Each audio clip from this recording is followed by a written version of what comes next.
ഇത് കണ്ടിട്ട് ആളുകൾ ആർട്ടിസ്റ്റുകൾ വിളിച്ചായിരുന്നു. ടിനി ടോം, ജയസൂര്യൊക്കെ മെസ്സേജ് ഇട്ടുണ്ടായിരുന്നു, പക്രു, അങ്ങനെ ഒത്തിരി ആർട്ടിസ്റ്റുകൾ.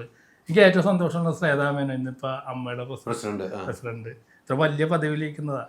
അമ്മച്ചിന് ഭയങ്കര ഇഷ്ടമുണ്ട് ശ്വേതാമേനോന്.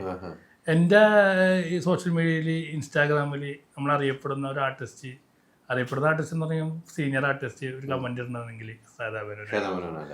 അത് ഞാനിപ്പോഴും ചിന്തിക്കുന്നതാണ്.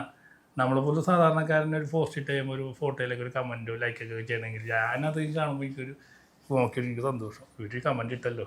അന്ന് എല്ലാ ആർട്ടിസ്റ്റുകളും എൻ്റെ പോസ്റ്റ് കാണുന്നുണ്ട്. അവർക്കൊന്ന് ഒരു പേരിലോട്ട് ഒരു കുത്തുകുത്താനുള്ള ഒരു ബുദ്ധിമുട്ടാണ്. അത് ഞാനതൊക്കെ ഇടാറുണ്ട്. അത് ഭക്ഷണം കൊടുക്കാതെ ഇതുണ്ട്. ശ്വേതാമേനോന് എനിക്കൊരു വോയിസ് കിട്ടുന്നുണ്ട്. വോയിസാണ് വിട്ടേക്കുന്നത്. ഞാനൊരു റീൽ പോലെ ആക്കിയത്. ബിനീഷേ, ഒരുപാട് സന്തോഷം ചക്കരേ. ഇങ്ങനെ ഞാൻ നിങ്ങളുടെ ഫോട്ടോ കണ്ടപ്പോൾ എനിക്ക് ഏറ്റവും സന്തോഷമാണ്. ഈ അമ്മയുടെ മുഖവും എല്ലാം, അയ്യോടാ, അമ്മ ഭയങ്കര ഹാപ്പി ആയിട്ടുണ്ടാവും. ബിനീഷ, അങ്ങനെങ്കിലും ഒരു നല്ല ജീവിതം ദൈവമേ നിങ്ങൾക്ക് തരണേ രണ്ടുപേർക്കും. കുട്ടീനോടും പറയൂ, ഓക്കെ, അന്വേഷണം അയക്കണേ. ശ്വേതാമേനോൻ്റെ ഈ സന്തോഷത്തിന് ഞാനും എൻ്റെ കുടുംബവും വളരെയേറെ നന്ദി പറഞ്ഞിരിക്കുന്നു.